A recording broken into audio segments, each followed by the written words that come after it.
الناس عید کا دن اور اس کے متعلق چند ضروری چیزیں بھی بتانا ضروری ہے. دیکھیے جو رمضان مبارک کے اختتام پر ہم خوشی مناتے ہیں وہ عید ہے. حضور نبی پاک صلی اللہ علیہ وسلم مدینہ شریف تشریف لائے تو دیکھا وہاں کے لوگ 2 دنوں کے اندر آپس میں خوشی مناتے اور کھیل کود کرتے. تو حضور نبی پاک صلی اللہ علیہ وسلم نے مسلمانوں کو فرمایا کہ اللہ پاک نے تمہیں ان 2 دنوں کی بجائے 2 دن خوشی کی عطا فرمائی ہیں، جن میں سے ایک کا نام عید الفطر ہے اور دوسرے کا نام عید الاضحیٰ ہے. تو یہ مسلمانوں کے 2 تہوار ہیں. حضور نبی پاک صلی اللہ علیہ وسلم کا فرمان ہے لِكُلِّ قَوْمٍ عِيدٌ هَذَا عِيدُنَا. آپ نے عید کے دن مسلمانوں کو فرمایا دیکھو ہر قوم کے لیے کوئی خوشی کا دن ہوتا ہے، تو عید کا دن ہماری خوشی ہے. عید جو ہے یہ مسلمانوں کے لیے خوشی کا دن ہے.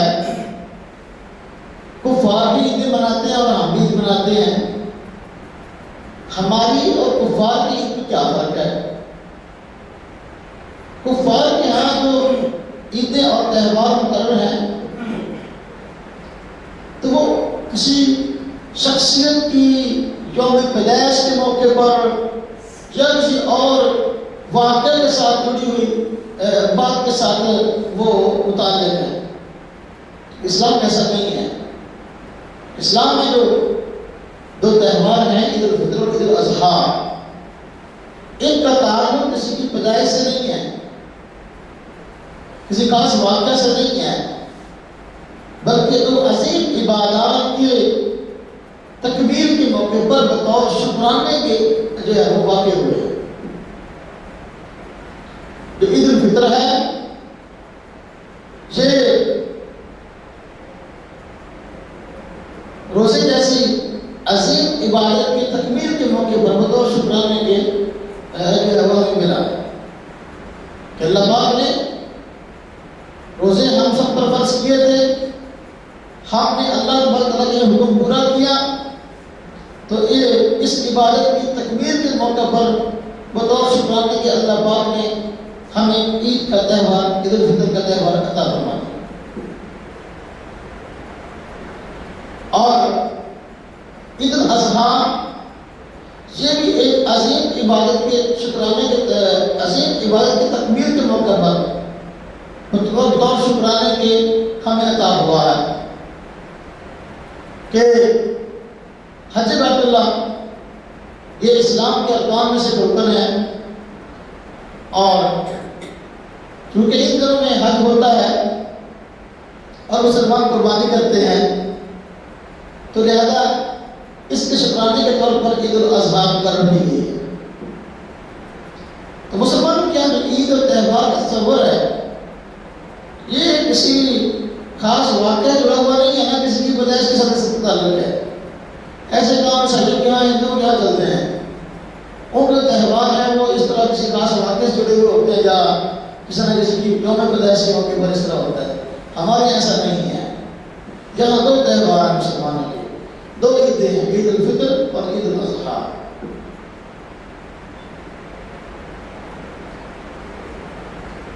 اور عید الفطر کی جو رات ہے، رات سب 4 رات کہتے ہیں، یعنی آج روزے پورے ہوئے 29 ہیں 30 ہیں 29 یا 30 ہیں، آج روزے پورے ہوئے، چاند آ گیا، ہم شروع عید ہے. یہ جو رات ہے کیونکہ اسلامی تاریخ میں رات پہلے آتی ہے اور دن بعد میں آتا ہے، چاند رات بولتے ہیں.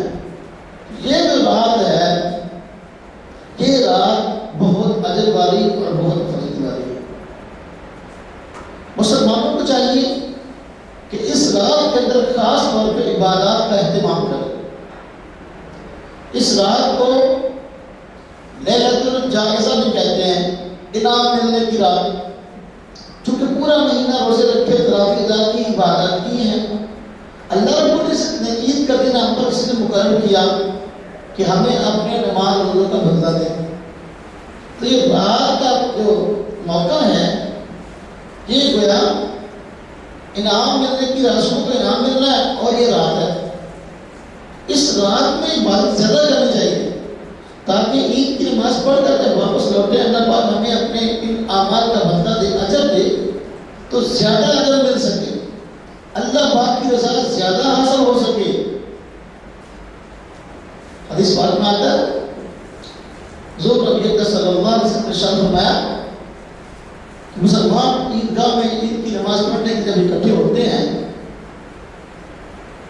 تو اللہ پاک باوجود علم ہونے کے فرشتوں سے پوچھتے ہیں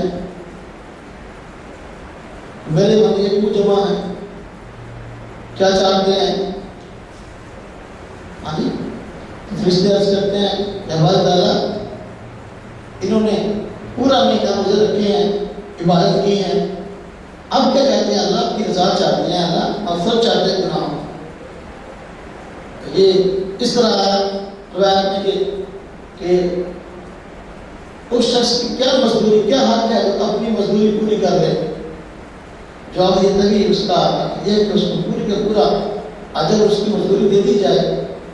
تو اللہ پاک فرماتے ہیں ٹھیک ہے، اس کو گوار ہو، میں نے ان کو ان کے جتنی بھی بات کی ہیں، روزے رکھی اور بات کی ہیں، میں نے ان کو پورے کا پورا اجر دے دیا کہ ان سب کی مغفرت کرے، ان سب کو میں نے بخش دیا۔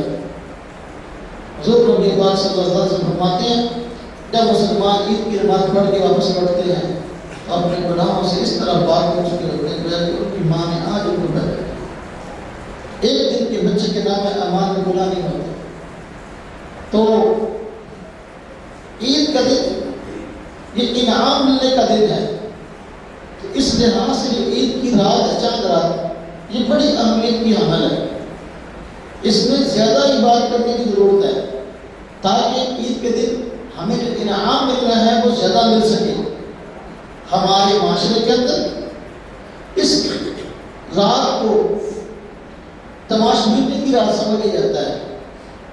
بہت سارے لوگ رمضان مبارک کے مہینے بڑے نیک ہوتے ہیں، پورا رمضان کا مہینہ سر میں ٹوپی لی ہوئی ہے، سر بھی رنگانی کرتے، روزے بھی رکھ رہے ہیں، تراویح بھی ادا کر رہے ہیں، اور قرآن پاک کی تلاوت بھی کر رہے ہیں، ذکر اذکار بھی کر رہے ہیں۔ جو یہ چاند نظر آیا عید کا، اب جو ہے تماشبینی میں لگے، اب گھر کے ڈیک چلا رہی ہے، اونچی آواز سے جو ہے نا وہ گندے قسم کے گانے لگا دیے، وہ خود بھی جو ہے نا وہ اپنا کہہ رہے کچھ گناہ مبتلا ہو گیا، دوسرے کو بھی سنانا برے معنی کا۔ ہاں جی، نوجوان لڑکے ہیں موٹر سائیکل پہ بیٹھ کے کمپیوٹر جہاں اور اکٹھی ہیں خریداری کے جا رہی ہے، وہاں جا کر جو ہے کچھ شروع کر دیتے ہیں۔ یعنی وہ جو رمضان کے مہینے میں پورے میں ثواب کمایا وہ رات کو چاند رات کو ضائع کر دیا۔ حالانکہ میں نے عرض کیا کہ عید کا دن انعام ملنے کا دن ہے، تو اس رات میں زیادہ اللہ پاک کے آگے آموزش کرنے کی ضرورت ہے اور زیادہ عبادت کی ضرورت ہے کہ اللہ پاک صبح کو عید کی نماز پڑھ کے جب ہمیں اجر عطا فرمائیں تو ہمیں اجر زیادہ مل جائے۔ ہم ہیں کہ اپنے اجر کو ایک رات میں ضائع کر دیتے ہیں، یہ رات میں بھی ضائع کر دیتے ہیں اور دن میں بھی۔ عید کی نماز پڑھی اور پھر وہ جو ہے نا روٹین کی گناہوں کی زندگی میں پھر واپس آ گئے۔ رمضان کا مہینہ تو گناہوں سے بچتے رہے، لیکن جو ہی عید کا دن آیا اب پورے مہینے کسر نکال دی۔ پورے ایک عید کے دن کے ایک دن کے اندر ہی کیا ہے، شرابی پی رہے ہیں، وادی کر رہے ہیں، ہر وہ گناہ جو کہ رمضان میں نہیں کیا عید کے دن کر رہے ہیں۔ حالانکہ رمضان کا یہ مقصد نہیں تھا، نہ عید کا یہ مقصد ہے۔ رمضان کے روزوں کا تو مقصد تھا کہ بندہ پورا مہینہ گناہوں سے بچنے کی عادت ڈال لے، ایک مہینہ مسلسل جب گناہوں سے بچنے کی عادت ڈالے گا تو رمضان کے بعد والی زندگی جو ہے اب اس کی بہتر ہو جائے، اب اس کو گناہوں سے بچنے کی عادت پڑ جائے۔ چونکہ روزے کی حالت میں بندہ گناہ نہیں کرتا، عموماً گناہ کا خیال لینے تو آتا ہے، لیکن روزے کے حیا کی وجہ گناہ نہیں کرتا. تو جو ہی رمضان ختم ہوا، اب ہونا یہ چاہیے کہ پورا مہینہ جب ہم گناہوں سے بچے ہیں تو اب رمضان کے بعد کی زندگی جو ہے یہ بھی گناہوں سے بچنے والی ہونی چاہیے. لیکن ہمارے یہاں عید کے دن سے ہی دوبارہ گناہوں کی زندگی واپس آ جاتے ہیں اور وہ سارے گناہ روٹین کے ساتھ شروع کر دیتے ہیں جو کہ رمضان سے پہلے کرتے ہیں. حالانکہ پھر رمضان کا اس کو فائدہ ہی نہ ہوا اور مقصد حاصل نہ ہوا. اللہ پاک نے قرآن کریم میں فرمایا روزے کا مقصد کیا ہے؟ یا ایھا الذین آمنوا کتب علیکم الصیام کما کتب علی الذین من قبلکم لعلکم تتقون. میں اے ایمان والو، تم پر اللہ پاک نے روزے فرض کر دیے جس طرح کہ تم سے پہلے لوگوں پر بھی فرض تھے. لعلکم تتقون. روزے کا مقصد ہے کہ تم متقی پرہیزگار بن جاؤ. تقویٰ پرہیزگاری یہی گناہوں کی زندگی سے دوری ہے، اس کا تقویٰ پرہیزگاری ہے. تو روزے کا یہ مقصد تھا کہ بندہ پرہیزگار بن جائے. تو ایسی پرہیزگاری صرف رمضان میں تو ہے، لیکن جو ہی چاند نظر آیا عید کا، ہم ساری پرہیزگاری ایک طرف رکھ کے پورے مہینے کے جو گناہ تھے وہ ایک دن میں کر دیے. عید کا دن سارے کا سارا گناہ میں کر دیا. یہ گویا کہ رمضان سے اس کو پیدا کرنا. رمضان کے بعد کی زندگی ایک مسلمان کی گناہوں سے پاک ہونی چاہیے، گناہوں سے دوری ہونی چاہیے. اگر رمضان کے بعد ایک کے مطابق گناہ شروع ہو گئے، اس کو گویا رمضان نے فائدہ نہیں دیا. تو میرے بھائی، میرے دوست، میرے عزیزوں، عید الفطر کا دن ہو یا عید الاضحیٰ کا دن ہو، یہ خوشی کا دن ہے. اس میں حضور نبی پاک صلی اللہ علیہ وسلم نے عید کے دن میں روزہ رکھنے سے منع فرمایا. ہمارے یہاں مشہور ہے عید کا دن روزہ شتابدہ ہوگا. تو آپ نے فرمایا صلی اللہ علیہ وسلم لا تصوموا فی هذه الایام، بھائی عید کے دن جو چھوٹی ہے بڑی ہے ان میں روزہ رکھو، ان میں روزہ نہ رکھو. کیوں؟ فرمایا کہ اس لیے کہ یہ کھانے پینے اور کھیل کود کے دن ہے. تو واقعی عید کا دن کھیل کود کا ضرور ہے، خوشی کا دن ضرور ہے، لیکن ایک مسلمان کی خوشی شریعت سے بڑا ہے. مسلمان کی کمی بھی شریعت کے اندر ہے، مسلمان کی خوشی بھی شریعت کے اندر ہے. شریعت کے دائرہ کار میں ہے کہ اس نے خوشی منانی ہے. حضور نبی پاک صلی اللہ علیہ وسلم کی آنکھ بات ہے اور وہاں اس وقت کی تعلیم یہ ہے کہ بندے کو کوئی پریشانی آ جائے، تکلیف آئے، اس پہ صبر کرے، اور اگر کوئی خوشی ملے بطور شکرانے کے اب نماز پڑھے. پڑھے کہ میں یا ایھا الذین آمنوا استعینوا بالصبر والصلاۃ، کہ اے ایمان والو مدد چاہو صبر سے اور نماز سے. یعنی کہ پریشانی آ گئی، تکلیف آ گئی، ایک صبر کرو اور دوسرا اللہ کے آگے سر مسجد ہو جاؤ، نماز ادا کرو، اللہ کو تمہاری پریشانی کو دور کرو. اور اگر کوئی نعمت ملی، جس طرح عید کا دن جہاں نعمت ہے، رمضان مبارک کے مہینے میں رمضان کے روزوں کی توفیق کا دن جہاں نعمت ہے، اب اس کو شکرانے کی تو عید ملی ہے، اب عید کی نماز ہے اسی شکرانے کے لیے ہے. تو مومن کی خوشی بھی جو عبادت میں ہے بطور شکرانے کی نفل پڑے گا. میرا شکر ہے آپ نے روزوں والا حکم ہم نے لاگو کیا تھا، الحمدللہ ہم اس کے بعد ہمیں رمضان کے دن روزہ رکھیں. تو مومن کی خوشی شریعت سے باہر نہیں ہے، نہ کمی شریعت سے باہر ہے. ہمارے ایسا ہوتا ہے کہ کمی کے موقع پر بھی شریعت سے باہر کرتے ہیں اور خوشی کے موقع پر بھی شریعت سے باہر کرتے ہیں. کمی کا موقع ہے تو فوت ہو گیا، اب فوت ہوا تو ایسے افسوس کا ایسا طریقہ نکال لیا، اظہار غم کا ایسے طریقے نکال لیے جس سے اللہ پاک کی ذات شکوہ و شکایت ہے.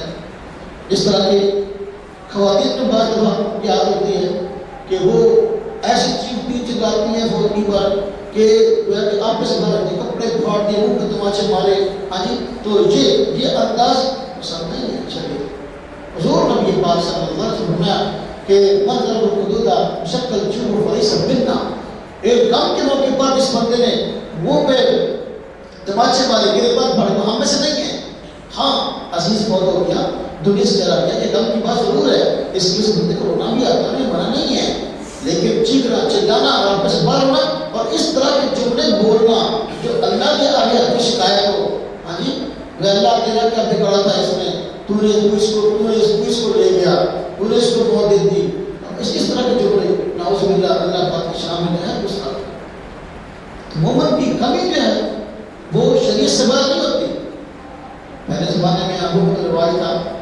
کہ ہندوستان میں بھی روایت تھا کہ رونے کے موقع پر خاص طور پہ عورتیں بلا جاتی تھیں جن کا پیشہ ہوتا تھا. جس طرح آج کل شادی میں ناچنے والی عورتیں آتی ہیں تو غنے کے موقع پر رونے والی عورتیں آتی تھیں, کرائے بلائی جاتی تھی.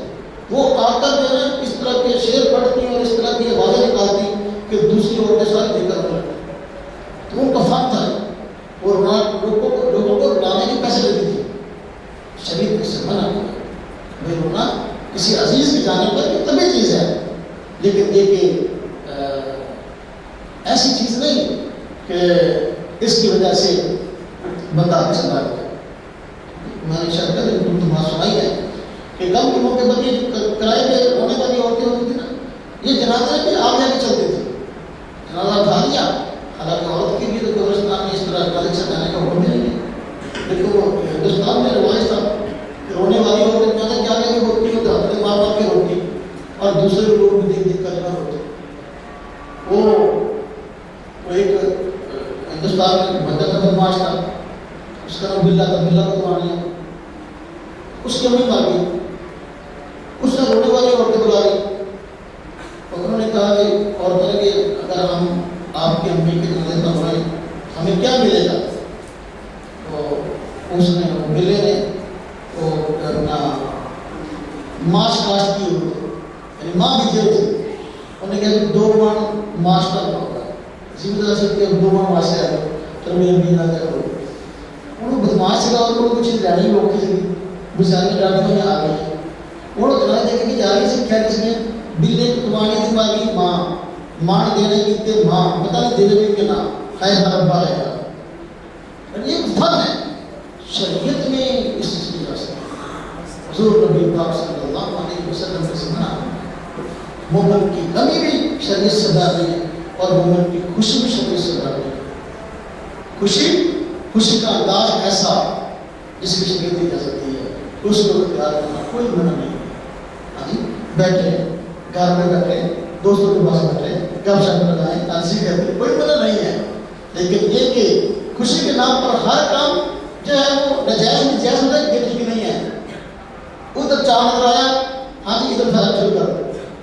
چاند نظر آیا شراب پی لی, یا عید کے دن جو ہے وہ شراب پی کے جو ہے نا وہ سارا دن جو ہے نا دماغ خراب ہو گیا, سارا دن کبھی جو ہے نا وہ اس کے ساتھ جا کے لڑائی کر رہا ہے, اس سے لڑائی کر رہا ہے. جی ایسی خوشی شریعت نہیں سمجھا سکتی.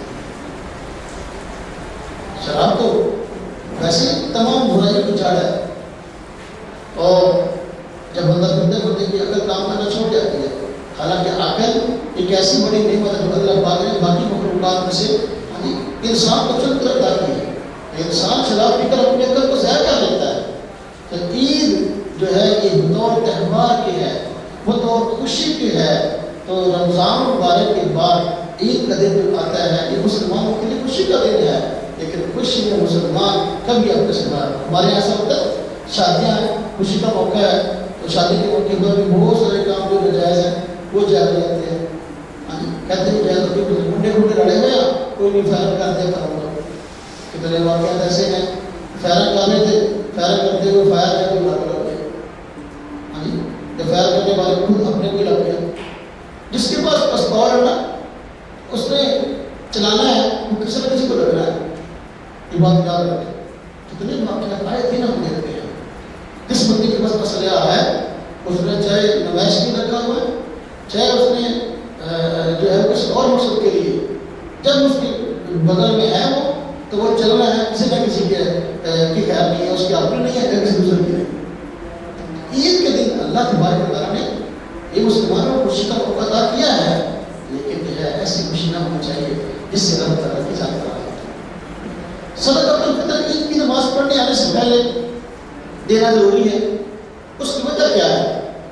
اس کی وجہ یہ ہے کہ اسلام نے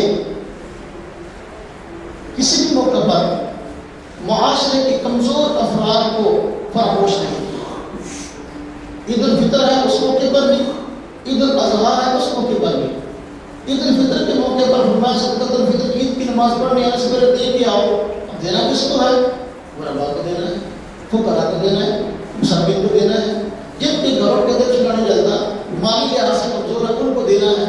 تاکہ عید کی نماز پڑھنے آنے سے پہلے جب ان کو صدقۃ الفطر دے کے آؤ گے تو وہ بھی عید کی خوشیوں میں ہمارے ساتھ شریک ہو جائیں گے اور ان کے گھروں کے اندر بھی کوئی نہ کوئی اچھی چیز پک جائے گی اور وہ بھی جو ہے نا اپنے گھروں کے اندر خوشحالی محسوس کریں گے۔ اس لیے عید کی نماز پڑھنے آنے سے پہلے صدقۃ الفطر ادا کرنا ضروری ہے تاکہ معاشرے کے غریب افراد جو ہے وہ بھی عید کی خوشی میں شریک ہو جائے۔ ایسا نہ ہو کہ عید کے دن بھی ان کے گھروں کے اندر خوشی نہ ہو۔ ادھر اضحیٰ کے موقع پر بھی ایسا ہی ہے، قربانی کرتے ہیں تو اس لیے سنت یہ ہے کہ قربانی کریں تو اپنی قربانی کے جو ہے وہ 3 حصے کریں گوشت کے، اور میں ایک حصہ خود رکھ لو، ایک حصہ رشتہ داروں کو دے دو، ایک حصہ معاشرے کے ایسے افراد ہمارے علاقے کے کہ جن کے گھروں کے اندر قربانی نہیں ہے ان کے گھروں کے اندر گوشت پہنچاؤ۔ اب یہ عید خوشی کا دن تھا، جب مالدار نے قربانی کی، اس پر قربانی لاگو تھی تو اس لیے اس کو حکم دیا گیا کہ اپنے گوشت کا 3 حصہ ایسے افراد کے گھروں میں پہنچائے جن گھروں میں قربانی نہیں، تاکہ عید کی خوشی میں وہ بھی شریک ہو سکے۔ تو مسلمان کی خوشی جو ہے یہ معاشرے کی انفرادی نہیں ہوتی، یہ اجتماعی ہے۔ عید کا دن جو ہے کسی ایک کے لیے خوشی کا نہیں ہے، سب کے لیے ہے، مالدار کے لیے بھی ہے، غریب کے لیے بھی ہے۔ اس لیے اللہ پاک نے حضور نبی پاک صلی اللہ علیہ وسلم کو اس کائنات میں بھیج کر اپنے احسان فرمایا، آپ نے سارے چیزیں کی تفصیل سمجھائی ہیں۔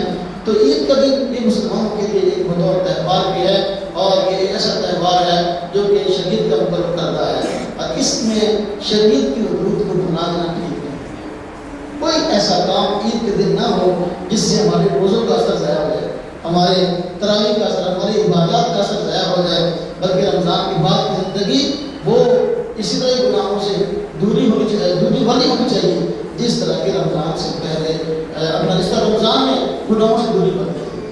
تو یہ رمضان کا مقصد ہے، رمضان آیا اس لیے تھا کہ بندوں سے گناہوں کے زندگی کو دور کرے۔ عید کے دن میں ایک مسئلہ یہ بھی ہوتا ہے کہ ہم دیکھتے ہیں کہ پورا سال نماز پڑھنے والے مسلمان جو حکومت بندی سے نماز پڑھتے ہیں، جو خاص چند دنوں میں آتے ہیں ان کی نماز ہو رہا ہے، اور جو بندی سے نماز پڑھتے ہیں ان کا حال یہ ہوتا ہے وہ بھی عید کے دن نماز نہیں پڑھتے۔ عید کی خوشی میں ایسے مست ہوئے، رونے آئے تھے، رونا چاہیے اسے بٹ پنکھے نمازی ہوئی مسجد نہیں ہوتی۔ عموماً ایسا دیکھتے ہیں کہ مسجد عید کے دن نمازی سے خالی ہوتی ہے۔ اگر جمعہ آ جائے عید کے دن تو پھر جمعے کے دن بندے کوئی نہیں ہوتا، عید پڑھ لی مسجد۔ تو ایسا نہیں، بلکہ اس دن تو زیادہ عبادت کی ضرورت ہے کہ اللہ پاک کی خوشی کا دن ہم سب کو عطا فرمائے۔ میرے بھائی میرے دوستوں، میرے سے بات کرنے کا مقصد یہ تھا کہ اپنے جو اوقات ہیں رمضان مبارک کے، تو یہ بہترین بندے کا سرمایہ ہے۔ ان اوقات کو غنیمت جانتے ہوئے جتنے بھی نیک اعمال ہو سکتے ہیں ہم کریں، جتنے بھی نیک اعمال ہو سکتے ہیں تو چند دن رہ گئے ہیں، ان کی قدر کی ہے۔ لیلۃ القدر رات راتوں میں ہے، اس طرح کہ آج 26 رات 25 رات تھی تو 27 میں رہ گئی ہے، ابھی 30 رات رہ گئی ہے، راتوں کے اندر جا کر اللہ پاک کی عبادت کی جائے، زیادہ اللہ پاک کو راضی کیا جائے، اور اس میں جو ہے وہ صلاۃ تسبیح جو ہے جو بندہ پڑھ سکتا ہو وہ پڑھ لے، اور صلاۃ تسبیح جو ہے اس کے متعلق میں نے آج کچھ بتایا تھا کہ میں اگلے جمعے عرض کروں گا۔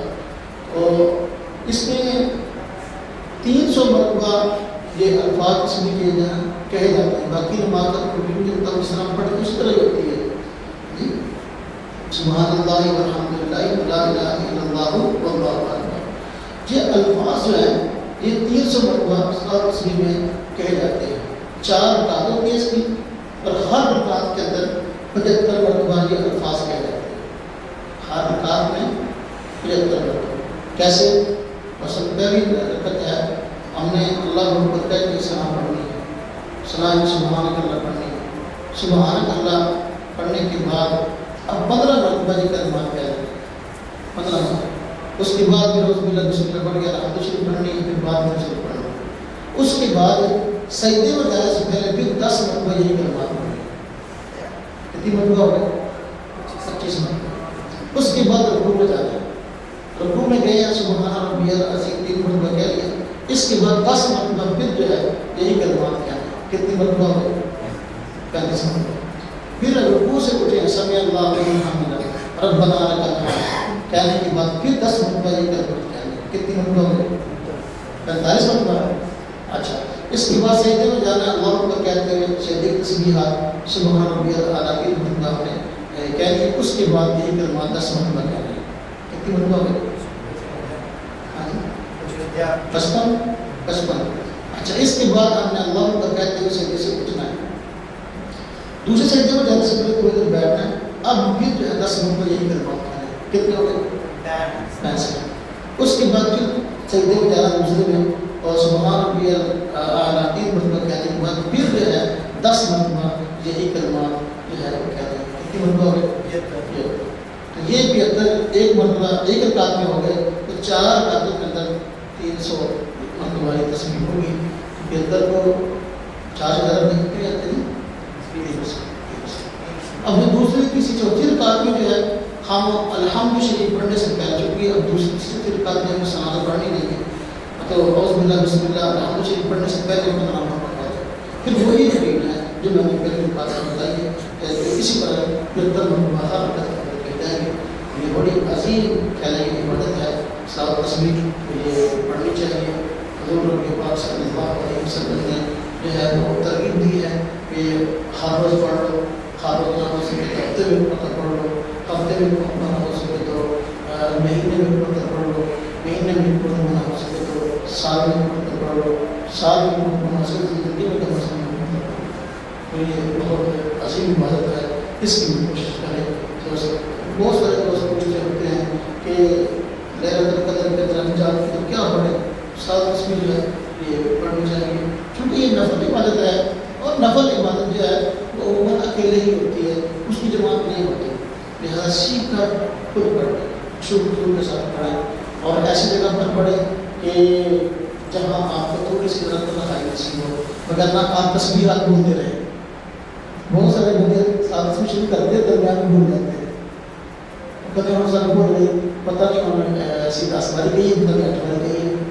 اگر اس طرح ہو جائے نا تو ساتھ میں پڑھ رہے ہیں تو آپ نے روٹین سے پڑھتے آ رہے ہیں کسی بھی رکن کو مثلا رکوع میں آپ نے تسبیحات پڑھی آپ کو شک پڑ گیا کہ پتہ نہیں میں نے 8 مرتبہ پڑھی میں 10 مرتبہ پڑھی.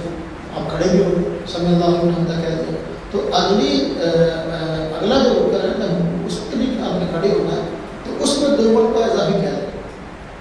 یعنی آپ کو شک 2 مرتبہ بھی رہ گئی ہے. بس دیکھیں جب رکوع میں تھے تو آپ نے 10 مرتبہ کہنی تھی 8 مرتبہ کہہ دیں.